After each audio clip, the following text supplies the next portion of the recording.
C'est genre baccarat rouge qui est dans la forêt. Et ça, c'est baccarat rouge qui est dans une pâtisserie.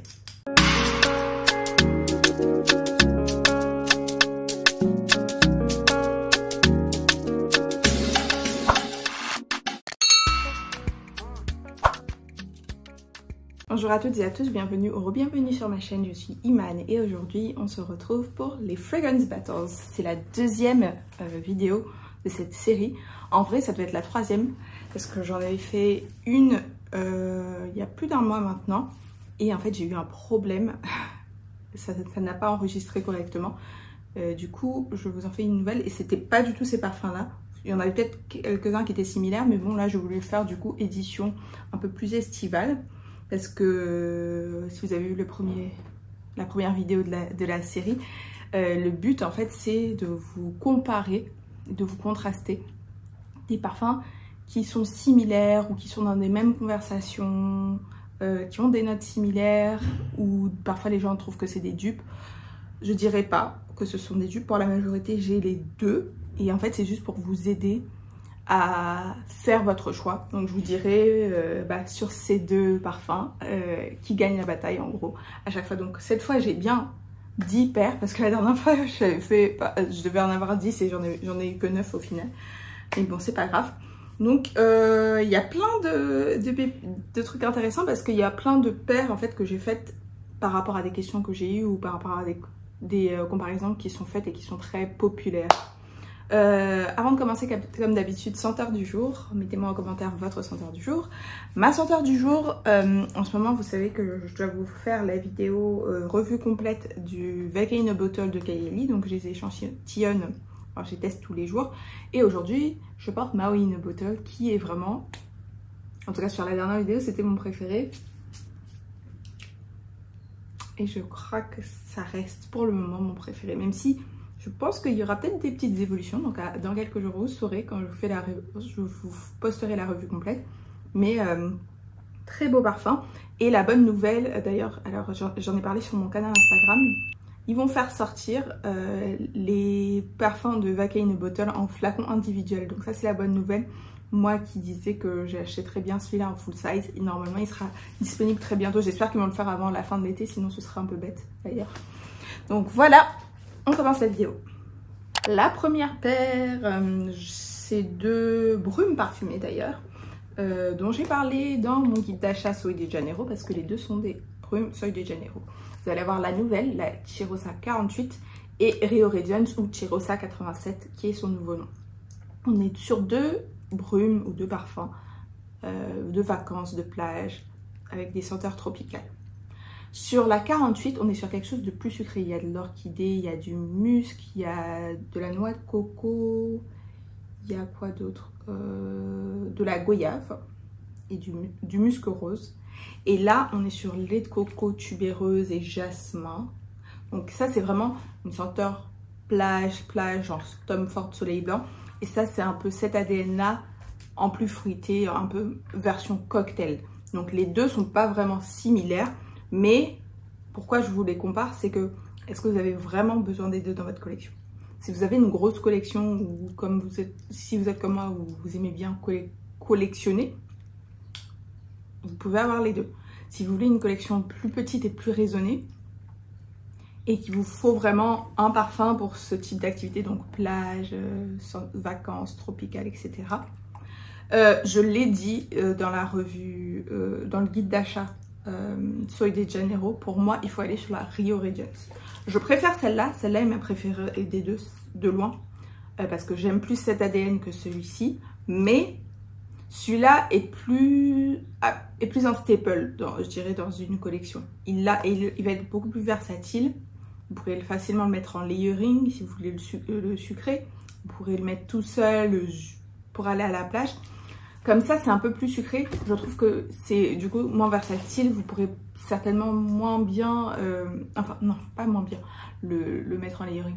Vous pourrez le mettre moins en layering. Ça, c'est vraiment une bonne base. C'est une senteur qui sera plus universelle.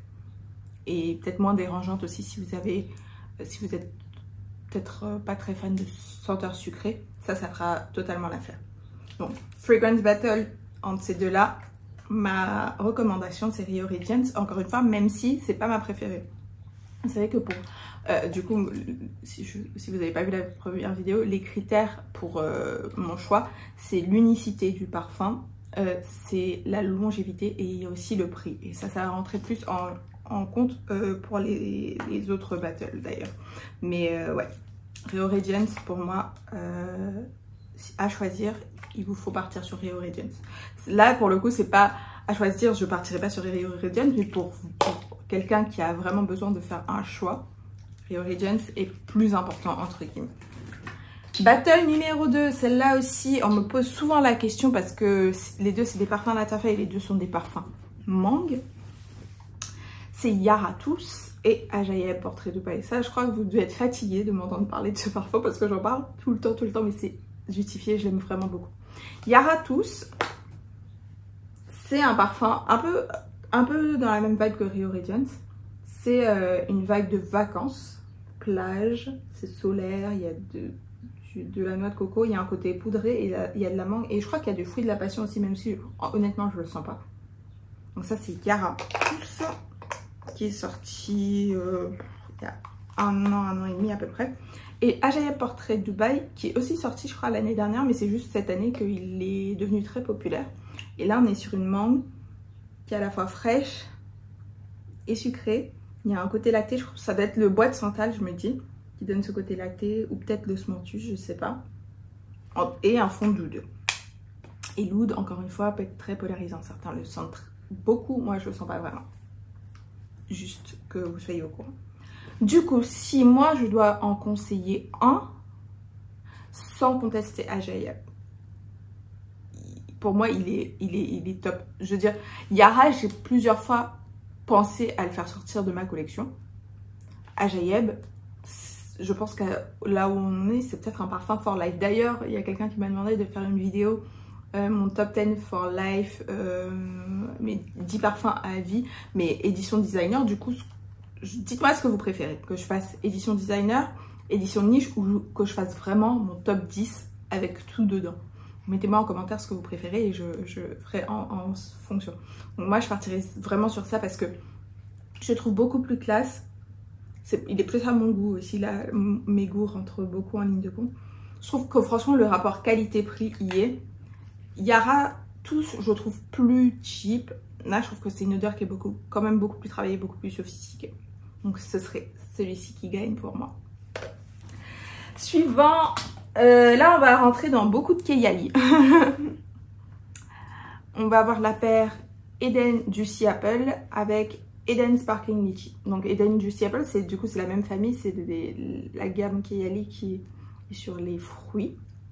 Donc Juicy Apple est sorti fin 2022 il me semble, et ça c'est sorti fin 2023. Donc Eden Juicy Apple, déjà c'est vraiment le flacon qui m'a posé le plus de problèmes. Le spray il a tendance à pas vraiment bien marcher, vous voyez qu'il reste à l'intérieur. Bon, je sais pas pourquoi celui-là, alors que j'ai plein de diamètres, mais c'est le seul qui fait ça. Après c'est celui que j'aime le moins de chez Kayali. J'aurais peut-être pas dû dire ça au début de la vidéo, enfin au début de la comparaison. Et Eden Sparkling Lychee. Donc Eden Juicy Apple pour moi c'est vraiment un spray pour le corps à la pomme, sucré, ça casse pas trois pattes dans le canard. Eden Sparkling Lychee, au début, je trouve que c'était un peu la même... Non, ça pour moi c'est une fillette qui a 10 ans, ça c'est une collégienne. Elle a 14 ans. Donc c'est un peu moins juvénile, un peu plus... Pour moi il y a un peu plus de travail, un peu plus de raffinement sur le Sparkling Lychee. Et donc après ça va pas être le niveau prix qui va faire la différence parce qu'ils sont au même prix. Donc si je fais sur l'unicité et sur la qualité et la longévité aussi, parce que ça vraiment très nul en termes de longévité. Sur moi ça passe pas 1 heure, alors que ça quand même c'est mieux, on arrive peut-être à 3-4 heures. Donc Eden Sparkling Lychee pour moi, et la preuve c'est que j'ai acheté un dupe que je porte vraiment beaucoup, c'est le Cayer Fusion de Paris Corner. Donc voilà, le winner. Suivant, on a encore un Kayali Et un parfum d'une autre marque pour le coup. Donc c'est Dévotion de Dolce & Gabbana. Et comme vous pouvez deviner, je pense, Capri in a Bottle, donc de la collection du kit Vacay in a Bottle. Donc, Dévotion, je l'ai depuis l'année dernière, genre septembre, octobre, je sais plus exactement. C'est, pour moi, c'est comme un cookie ou un gâteau au citron avec une note de fleur d'oranger qui est vraiment, je la trouve assez délicate, presque crémeuse. Je sais pas pourquoi, c'est pour ça que ça me donne vraiment... Ah, il y a une note de panna cotta, c'est ça. Donc, vous allez avoir, c'est beaucoup plus dessert. Dessert, citron, ça me met l'eau à la bouche. Avec une super longévité vraiment. Et rapporte pas mal de compliments. En tout cas, bah après, c'est injuste de dire ça parce que ça je l'ai depuis genre 2 semaines, même pas. J'ai pas porté tant que ça pour recevoir des compliments. Donc le Capri in a Bottle, on est toujours sur un citron très sucré. Mais là c'est citron sucre. Bizarrement quand je le sens comme ça au flacon, j'ai l'impression qu'il y a la fleur d'oranger, mais sur peau il n'y a pas de fleur d'oranger. C'est citron, framboise, sucre, musc, un truc comme ça. Donc là on est plus sur un bonbon au citron. Et là on est plus sur un dessert au citron. Si je pars sur la longévité, c'est clairement celui-là qui gagne. Celui-là, la semaine dernière dans ma revue, je l'ai mis en dernier parce que je ne le trouvais pas suffisamment unique. Une fois porté sur peau, bah, j'y reviendrai dans la vidéo full review. Je l'ai apprécié un peu plus. Mais quand même, je vous conseillerais Dévotion. Surtout que là, il y a la version intense qui va sortir. Je me demande ce que ça va donner. Donc je partirai sur Dévotion plutôt que celui-ci. Parce qu'il a ce côté fleur d'oranger qui pour moi rapporte un petit peu plus de classe, de raffinement. C'est pas juste, vous sentez pas juste le bonbon. Il y a quelque chose de plus. En plus, niveau prix, je pense bien que, surtout si vous allez sur des sites genre Notino, My Origin et même Nocibé, etc. Si vous avez des discounts, vous le trouverez moins cher. Et Kayali, ils sont quand même à un certain prix, surtout que pour le moment, on n'a pas encore les prix des full size. Ça, il faut vous taper le set complet, 40 ml à 100 €. Donc, pour moi, Dévotion de Dolce & Gabbana. Même si, je disais... J'ai hâte de sentir l'intense et du coup je me dis il faut peut-être que j'arrête d'acheter les parfums normaux dès qu'ils sortent parce qu'un an après on a l'intense, sur ça on a l'intense de Goddess qui sort aussi et j'ai les deux, j'aime les deux et je me dis que je vais encore plus aimer les versions intenses. Ah le marketing. Et la dernière paire Kayali, c'est du coup Utopia Vanille Coco et donc ma senteur du jour, Maui in a Bottle. Et pour moi, franchement, ils sont très similaires. En fait, là, vous avez l'ADN soleil blanc, comme Tom Ford, soleil blanc, parfum solaire, parfum de plage, avec en ouverture de la poire. Et là, vous avez l'ADN encore soleil blanc, avec de la fleur de poirier, il me semble, en tout cas, un truc de poire, et de la banane. Donc... à sentir, bon, je pense que c'est peut-être aussi parce qu'il a macéré, il a l'air plus sucré. Non, celui-là est très sucré aussi. À choisir, et bon ça c'est pas une surprise parce que je l'ai dit aussi la semaine dernière, je prendrai Maui in a Bottle parce que vraiment cette note de banane, je trouve que ça ramène quelque chose, même si ça, depuis que j'ai testé un peu cet ADN là, c'était mon préféré, mais là je trouve qu'on a pris ça et on a rajouté quelque chose, on l'a mis encore à un autre niveau. Donc les deux sont très beaux. Mais je prendrai Maui in a Bottle. Ensuite, on est sur 2 parfums d'été, encore une fois, très hypés par les Américaines surtout. Mais je voulais les comparer parce qu'il y en a même beaucoup qui les mettent d'ailleurs en layering. C'est Wave Child de Room 1015 et Miami Nectar de Elise Brooklyn. Donc, Wave Child, c'est un parfum. La dernière fois, j'ai dit melon. En fait, je pensais watermelon, comme on dit en anglais. Mais non, c'est pastèque. C'est un peu genre, si vous mangez une pastèque à la plage. C'est très frais. Il y a le côté un peu salé, aquatique. Donc ça, c'est Wave Child. Et Miami Nectar, pour moi, c'est un cocktail de fruits genre pina colada. Il y a d'autres fruits que l'ananas, hein, mais l'ananas est vraiment dominant. Le côté lait de coco. Les deux sont très sympas. En termes de prix, bizarrement, je crois qu'on n'est pas très loin. Hein. Mais je crois que j'irai sur With Child parce qu'il est quand même plus unique. La pastèque, c'est pas la note qu'on trouve le plus souvent en parfumerie. Je sais que là, les Américaines, elles parlent beaucoup d'un parfum petit prix à la pastèque. J'ai oublié le nom, c'est un flacon rouge. Il fait genre une vingtaine de $. Mais en pastèque, celui que je connais, c'est l'impératrice et j'ai pas du tout aimé. J'ai pas compris. Donc, et ça, franchement, depuis que je le teste, je l'apprécie de plus en plus. Ça aussi, il est sympa, mais je trouve qu'il est beaucoup plus déjà vu. Il est beaucoup moins unique. Et encore une fois, comme en termes de prix, on est quand même sur des trucs qui sont similaires. Ça aussi, en termes de longévité, celui-là est au-dessus. Donc, à choisir, allez sur With Child, surtout que je pense que pour vous, il sera quand même plus facile à trouver, même si je vous ai donné le site pour trouver ça en Europe facilement, avec même des réductions. Ensuite, on va passer sur un duo très très intéressant. Profumo di Firenze Buontalenti et Leisure in Paradise de Simone Andreoli. Alors, on est sur deux parfums coco fruité. Là, on a plus de vanille, je trouve. Il y a de la banane. Mais bizarrement, je trouve que la senteur est superbe. Mais la tenue, ça fait un peu banana split, voilà. La senteur est super, très crémeuse, fruitée. On sent bien le coco avec la vanille. Mais sur moi, j'ai un problème vraiment de performance. La projection, le sillage, la longévité sont pas incroyables. Et le truc, c'est que en plus, j'ai pris la crème corps qui va avec. Leisure in Paradise.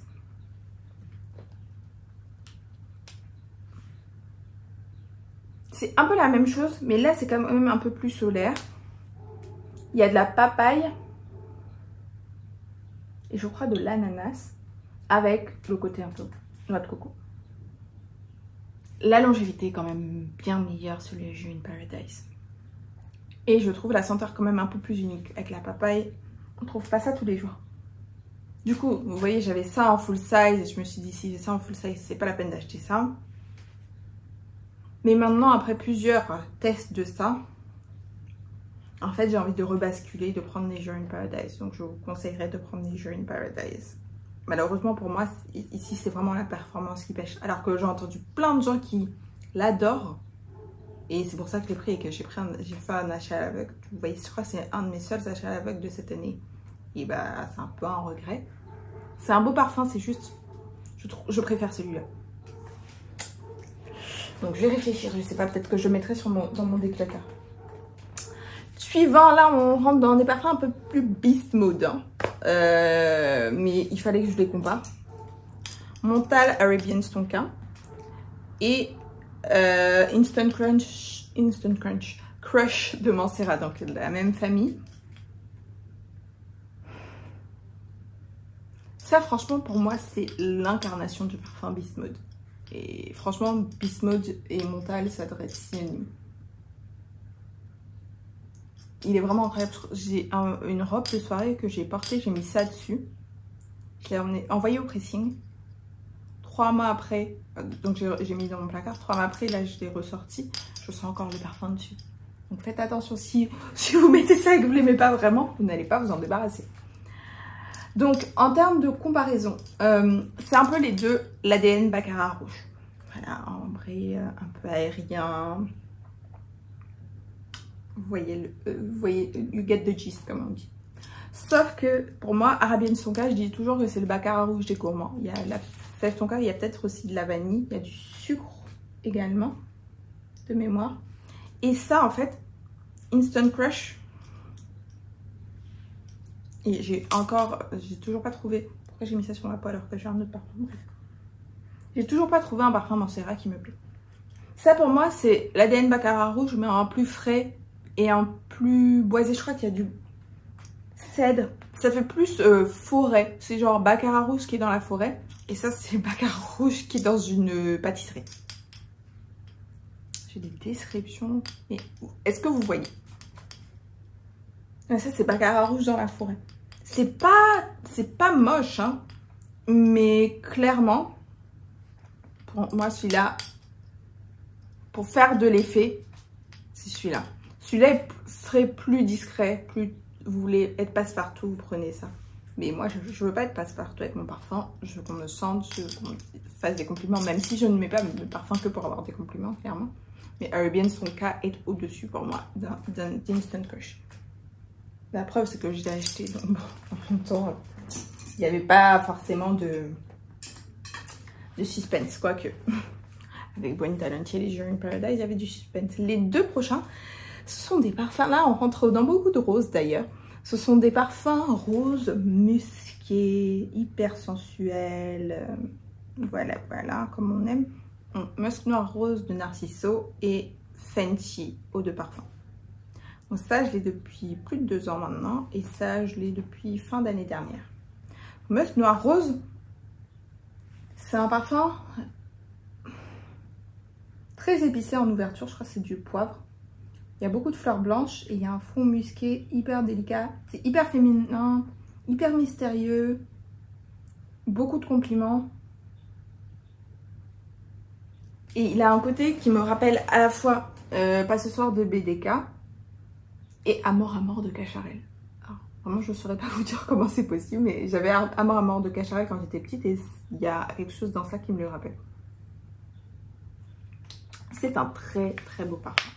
Ensuite, on a du coup le Fenty, où là on a la rose, le côté musqué, mais la rose est beaucoup plus prononcée à mon nez. Il y a une ouverture fruitée, je crois que c'est la Mirabelle. Non, pas la Mirabelle, la Myrtille. Parce qu'en fait, je vous dis toujours blueberry et j'ai dû aller sur Google. C'est pas bleuet, je crois que c'est les fleurs. C'est la myrtille. Parce qu'en fait, au Québec, on dit bleuet pour les myrtilles. Et en fait, comme j'ai fait mes études au Québec, c'est ça que j'avais en tête. J'achète pas beaucoup de myrtilles maintenant, disons ça comme ça. Donc vous avez myrtille, je crois qu'il y a de la tangerine, il y a la rose et musc et un fond légèrement ambré. Il est hypnotisant ce parfum, vraiment. C'est-à-dire qu'au début, je comprenais pas trop, surtout qu'il était impossible. Non, j'ai pas fait un achat à la vague, je l'ai testé sur peau. Et j'ai été conquise. En fait, je m'attendais pas à ça de la part de Rihanna. Dans le sens où on nous dit qu'elle porte Love Don't Be Shy de Kilian. Et là, on se retrouve sur un truc hyper dark. Mais en même temps, Rihanna, elle est hypnotisante comme personne, je trouve. Elle est vraiment... Je trouve que c'est ce qu'elle dégage, quoi. À choisir entre les deux, ça va être très compliqué. Ils ont tous les deux une super... C'est des très beaux parfums. Ils ont des super longévités. Ils sont assez uniques tous les deux. En termes de prix, celui-là est moins cher que celui-là. En ce moment, j'ai une obsession réelle sur le Fenty.